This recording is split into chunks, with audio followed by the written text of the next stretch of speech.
అడవి గుట్టలో ఏం జరిగింది తెలుసుకోవాలంటే నేడే చూడండి కానిస్టేబుల్ కనకం వెబ్ సిరీస్ మీ ఈటీవీ విన్ యాప్లో ఫస్ట్ ఎపిసోడ్ ఫ్రీ.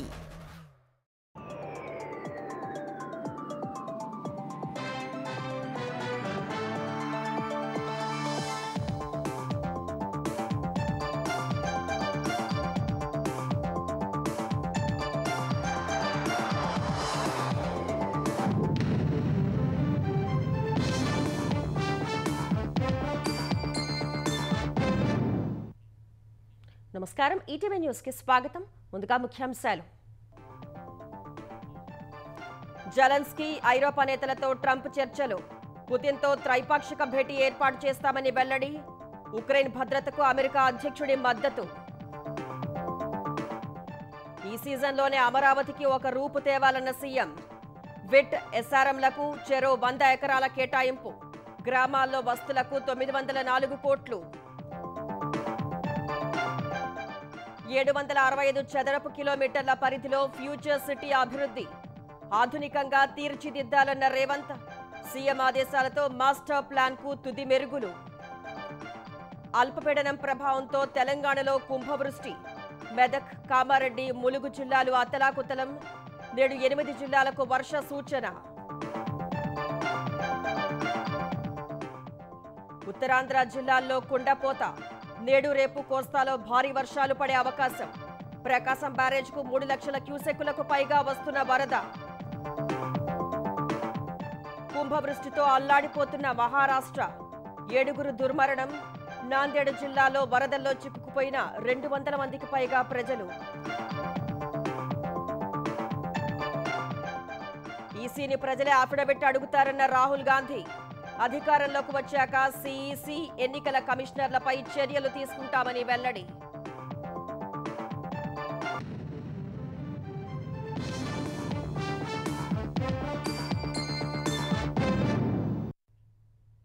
ఉక్రెయిన్పై రష్యా యుద్ధాన్ని ముగించే దిశగా ప్రయత్నాలు ముమ్మరమయ్యాయి.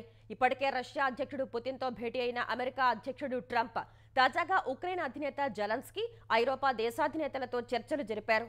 ఉక్రెయిన్కు భద్రత కల్పించే ఏర్పాట్లు చేస్తామని, నాటో వంటి ఏర్పాటు ఉంటుందని ట్రంప్ తెలిపారు. భూభాగాల మార్పిడి అంశాన్ని పుతిన్, జెలెన్స్కీలే ప్రత్యక్ష చర్చల్లో తేల్చుకోవాలన్నారు. త్రైపాక్షిక భేటీ అంశం పుతిన్ నిర్ణయంపై ఆధారపడి ఉంటుందన్నారు. భద్రతా హామీలకు ట్రంప్ మద్దతిస్తాను అనటంపై జెలెన్స్కీ, ఐరోపా దేశాల అధినేతలు హర్షం వ్యక్తం చేశారు.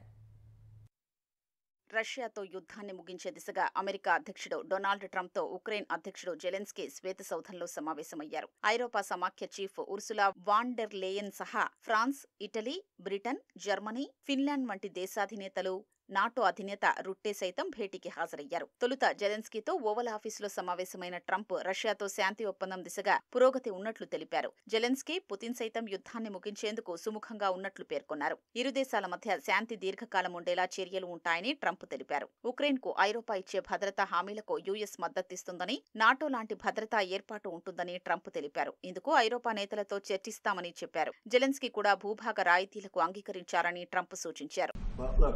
The war is going to end.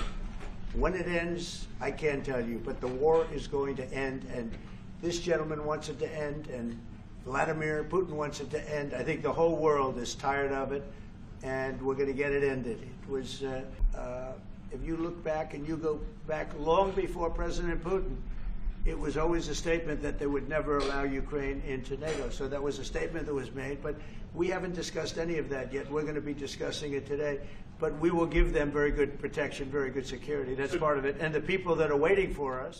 Oval ఆఫీసులో భేటీ తర్వాత ఐరోపా దేశాధినేతలు, నాటో చీఫ్లతో ట్రంప్, జెలెన్స్కీలు సమావేశమయ్యారు. మాస్కో దూకుడు నుంచి ఉక్రెయిన్తో పాటు యూరప్కు భద్రత అవసరమని అభిప్రాయపడ్డారు. శాంతి, న్యాయం, భద్రత కోసం అన్ని పరిష్కారాల్ని అన్వేషించాలని ఐరోపా దేశాధినేతలు స్పష్టం చేశారు. కాల్పుల విరమణ కోసం రష్యాపై ఒత్తిడి చెయ్యాలన్నారు. ముందుగా కాల్పుల విరమణ అవసరం లేదని, నేరుగా పూర్తి శాంతి ఒప్పందం కుదుర్చుకోవడమే మంచిదని ట్రంప్ అన్నారు. తరువాత తక్షణ కాల్పుల విరమణ కూడా అవసరమేనని, అది యుద్ధాన్ని ఆపుతుందని చెప్పారు. భద్రతకు బలమైన సైన్యం, ఆయుధాలు, శిక్షణ అందించాల్సి ఉంటుందని, అందుకు యూరప్, నాటో, అమెరికా నుంచి భద్రతా హామీలు అవసరమని జెలెన్స్కీ కోరారు. And we spoke about very sensitive points. The first one is security guarantees, and security in Ukraine depends on the United States and on you and on those leaders who are with us. All of us want to finish this war, stop Russia and stop this war.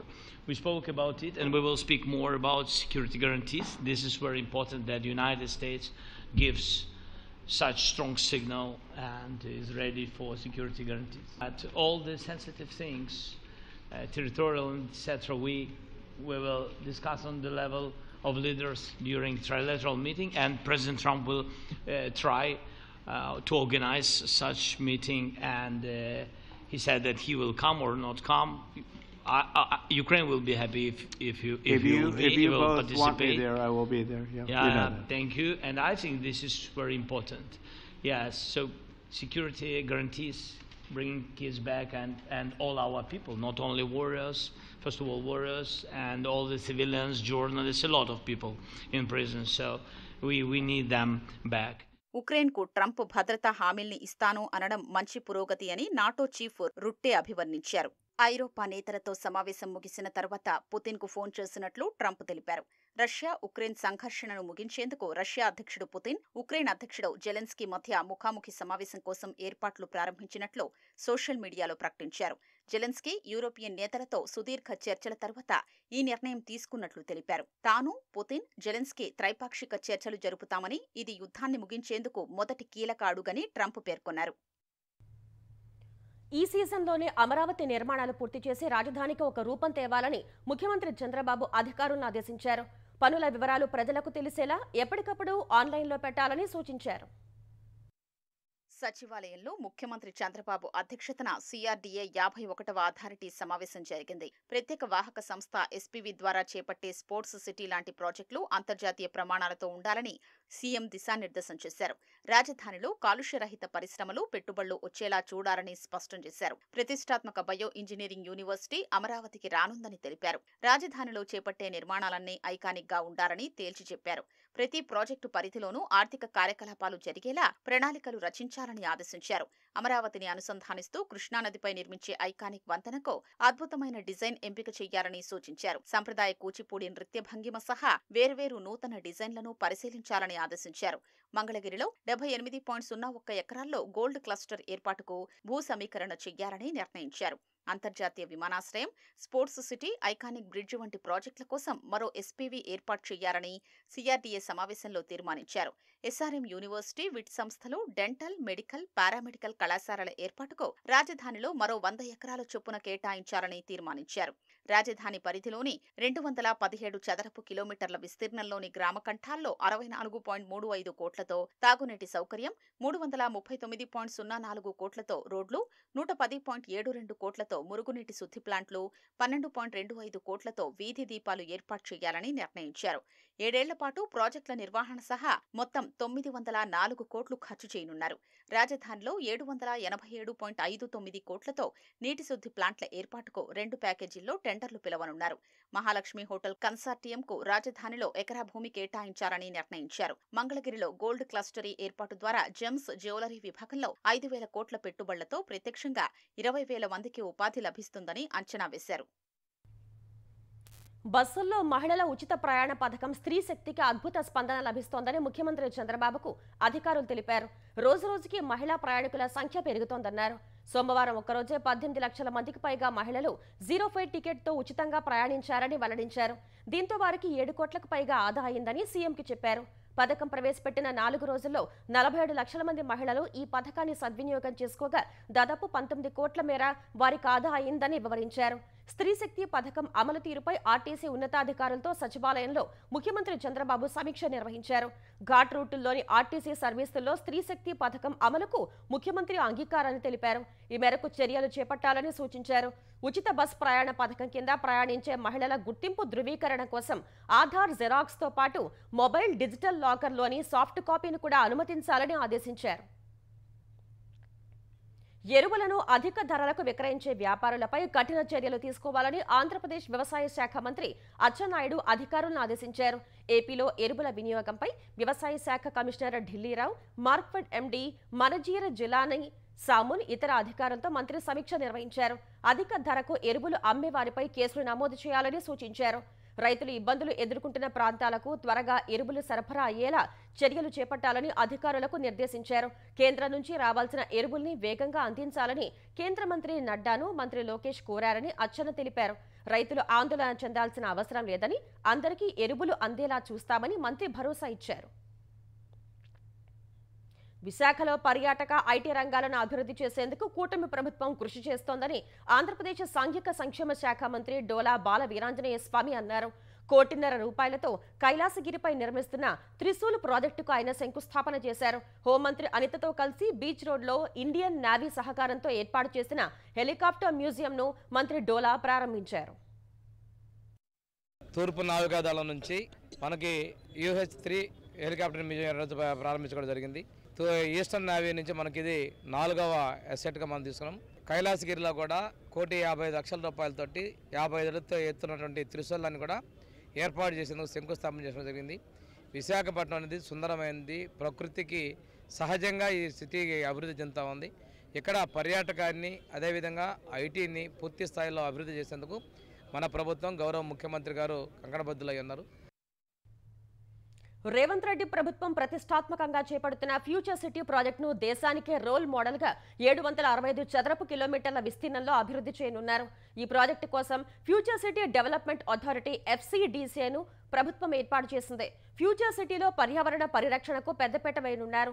నివాస సముదాయాల నుంచి కాలినడకన చేరుకునేంత దూరంలోనే విద్య, వైద్య, ఉపాధి, ఉద్యోగ, వినోద సంస్థలు ఉండేలా ప్రణాళికలు రూపొందించారు. ప్రాథమిక మాస్టర్ ప్లాన్ పై ఇటీవలే సీఎం రేవంత్ రెడ్డి సమీక్ష నిర్వహించారు. నిర్మాణ ప్రణాళికలపై ముఖ్యమంత్రి పలు సూచనలు చేశారు. ఆయన ఆదేశాలతో తుది మెరుగులు దిద్ది త్వరలోనే పూర్తి స్థాయి ప్రణాళికను ప్రకటించడానికి ప్రభుత్వం సిద్ధమవుతోంది.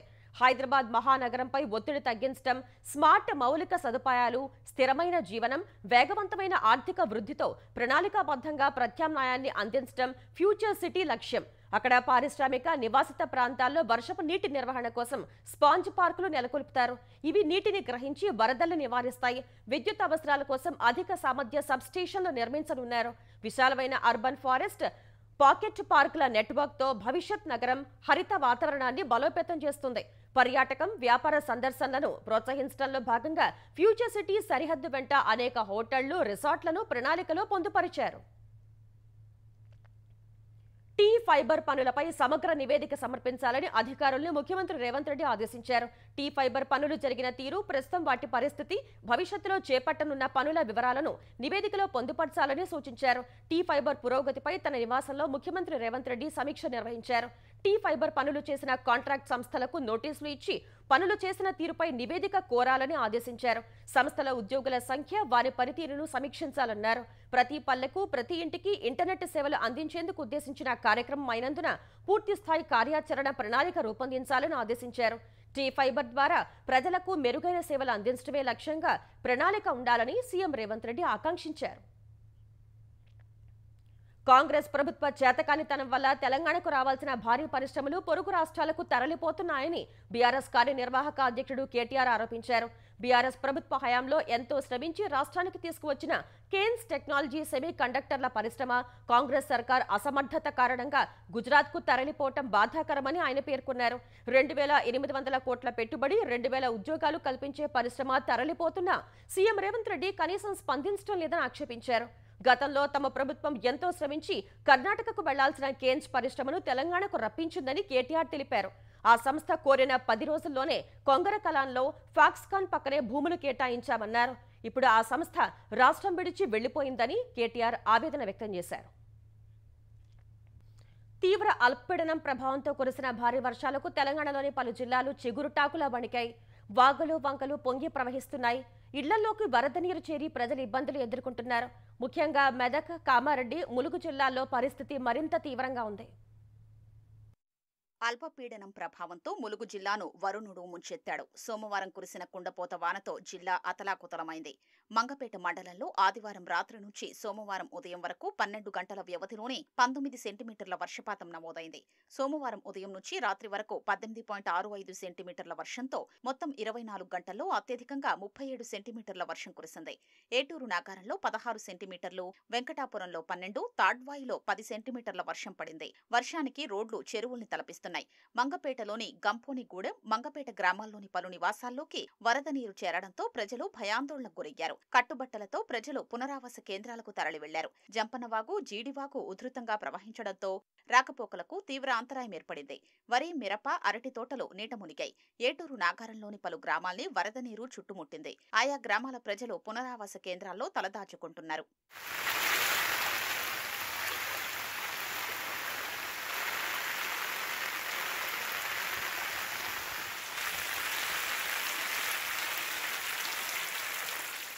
జయశంకర్ భూపాలపల్లి జిల్లాలోనూ విస్తారంగా వర్షాలు కురుస్తున్నాయి. కాళేశ్వరం త్రివేణి సంగమం వద్ద గోదావరి, ప్రాణహిత నదులు ఉధృతంగా ప్రవహిస్తున్నాయి. మహదేవపూర్, కాటారం, మలహర్, మహాముత్తారం, పలిమెల మండలాల్లో చెరువులు, కుంటలు నిండుకుండల్లా మారాయి. మహాముత్తారం మండలంలో పెగడపల్లి, కేశపూర్ గ్రామాల మధ్య పెదవాగు ఉధృతి పెరిగింది. కాటారం, మేడారం రహదారిపై వాహనాల రాకపోకలకు అంతరాయం ఏర్పడింది.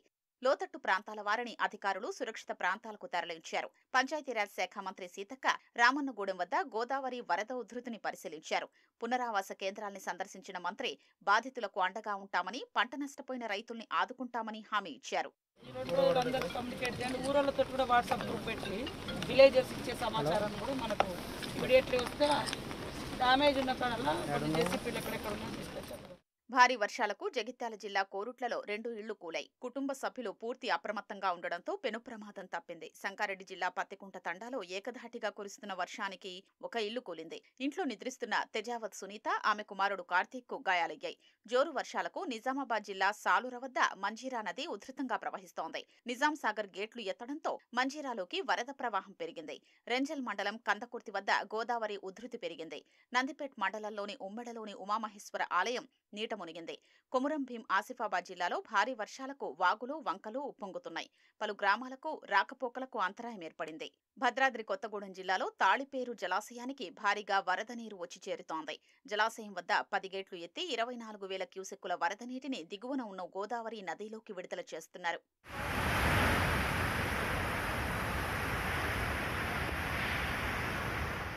భారీ వర్షాలకు హైదరాబాద్లో అంబర్పేట్ నుంచి దిల్సుఖ్ నగర్ వైపు వెళ్లే ముసారాంబాగ్ బ్రిడ్జి ఒక భాగం పూర్తిగా శిథిలావస్థకు చేరుకుని అర్ధభాగం కొట్టుకుపోయింది. వాహనదారులు వెళ్లకుండా ట్రాఫిక్ పోలీసులు బారికేడ్లు ఏర్పాటు చేసి ట్రాఫిక్ను మళ్లిస్తున్నారు.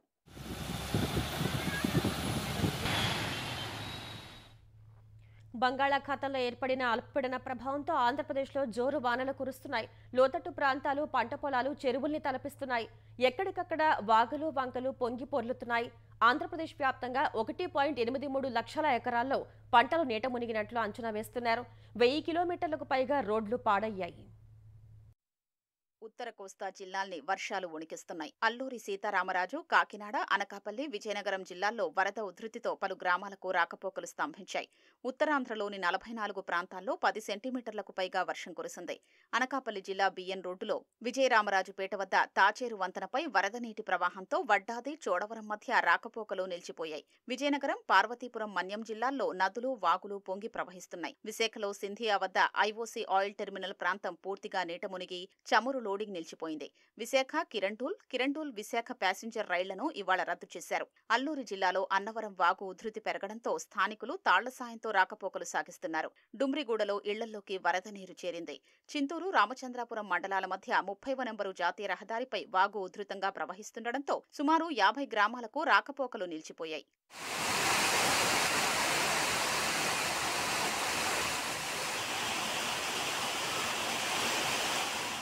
కాకినాడ జిల్లా గొల్లప్రోలులో సుద్దగెడ్డ ఉధృతంగా ప్రవహించడంతో గ్రామానికి అవతల ఉన్న జగనన్న కాలనీ నుంచి రాకపోకలు స్తంభించాయి. కోనసీమ జిల్లా ముమ్మిడివరం నియోజకవర్గం పరిధిలోని 4 మండలాల్లో గడిచిన 2 రోజులుగా కురుస్తున్న వర్షాలకు 1000 ఎకరాల్లో వరి పంట నీట మునిగింది.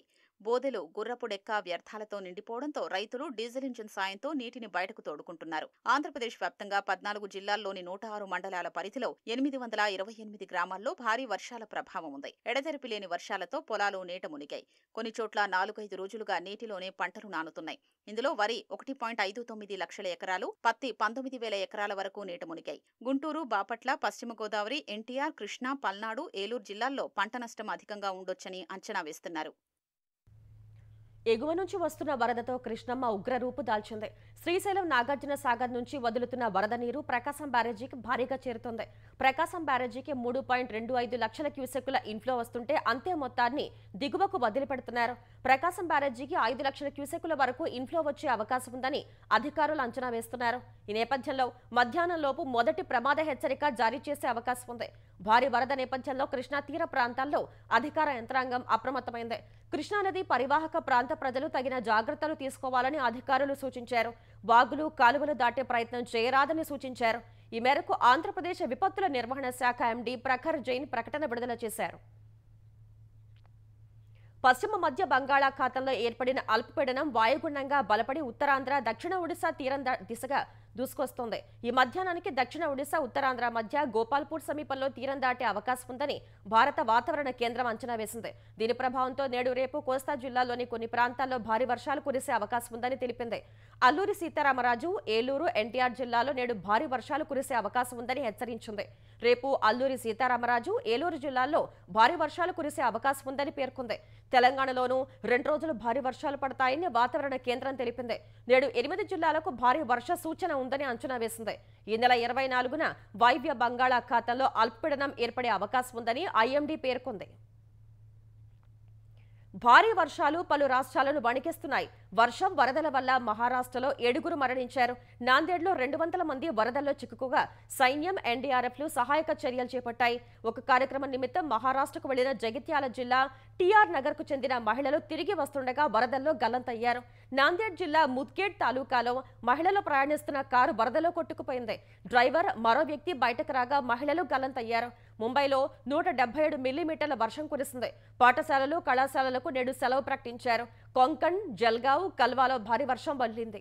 నదులు ప్రమాదకర స్థాయిని దాటి ప్రవహిస్తున్నాయి. పలుచోట్ల బోట్లతో స్థానికుల్ని రక్షించారు. థానేలోని కళ్యాణ్లో కొండచర్యలు విరిగి 4 ఇళ్లు ధ్వంసమయ్యాయి. రైల్వే పోలీస్ కార్యాలయం వరదలో మునిగింది. థానే, పాల్ఘర్, నవీ ముంబై ప్రాంతాల్లో రోడ్లు జలమయమై ట్రాఫిక్ స్తంభించింది. థానే, పాల్ఘర్లకు రెడ్ అలర్ట్ జారీ చేయడంతో నేడు విద్యాసంస్థలకు సెలవు ప్రకటించారు. హిమాచల్ ప్రదేశ్లోని షిమ్లా, మండి రోడ్ మూసివేయగా కులులో 15 గ్రామాలకు రోడ్లు దెబ్బతిని సంబంధాలు తెగిపోయాయి. జమ్మూ కశ్మీర్లోని రాజౌరీలో మైనర్ సహా మరొకరు కొట్టుకుపోయారు. ఉత్తరప్రదేశ్, ఉత్తరాఖండ్, ఒడిశా, జార్ఖండ్లో కూడా వానలు దంచి కొడుతున్నాయి.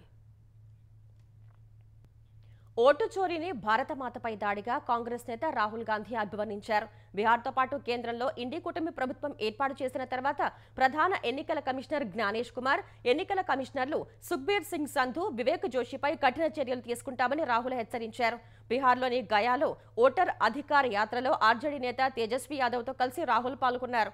మహారాష్ట్ర, హర్యానాలో ఓట్లు దొంగతనం చేసిన తీరు తమకు తెలియటంతో బీహార్లో ఎస్ఐఆర్ అనే కొత్త చోరీకి తెరతీశారని ఆరోపించారు. ఓటు చోరీ ఆధారాలు బయటపెట్టినప్పటికీ మళ్లీ అఫిడవిట్ దాఖలు చేయమని ఈసీ కోరుతోందని విమర్శించారు. కొన్ని రోజుల్లో ప్రతి అసెంబ్లీ, లోక్సభ స్థానాల్లో ఈసీ లోపాలను ప్రజల ముందు ఉంచుతామని, వారే ఈసీని అఫిడవిట్ ఇవ్వాలని అడుగుతారని రాహుల్ గాంధీ హెచ్చరించారు.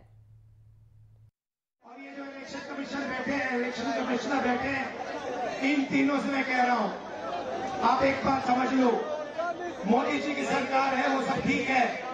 तेजस्वी जी ने कहा आपने बीजेपी की मेंबरशिप ले रखी है, आप बीजेपी के लिए काम कर रहे हो, मगर एक बात समझ लो, एक दिन ऐसा आएगा जब यहाँ पे बिहार में और दिल्ली में इंडिया गठबंधन की सरकार होगी, फिर हम आप तीनों को देखेंगे, कार्रवाई आपके खिलाफ करेंगे और पूरा देश जिससे आपने चोरी की है।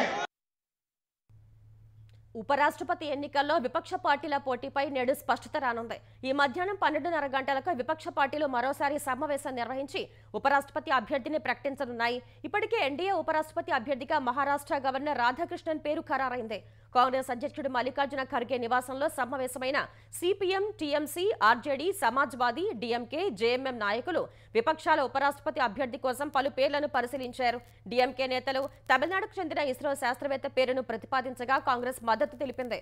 డీఎంకే నేత తిరుచి శివ పేరు కూడా పరిశీలనలో ఉంది. కానీ ఇతర విపక్ష నాయకులతో చర్చించాల్సి ఉంది. ఎన్డీఏ అభ్యర్థి రాధాకృష్ణన్ కూడా తమిళనాడుకు చెందిన వారే. ఇప్పటికే విపక్ష నేతలతో మాట్లాడిన కేంద్ర మంత్రి రాజ్నాథ్ సింగ్ సిపి రాధాకృష్ణన్ అభ్యర్థిత్వానికి మద్దతు కోరారు. కానీ ఎన్నికల్లో తలపడేందుకే విపక్షం సిద్ధమైనట్టు తెలుస్తోంది.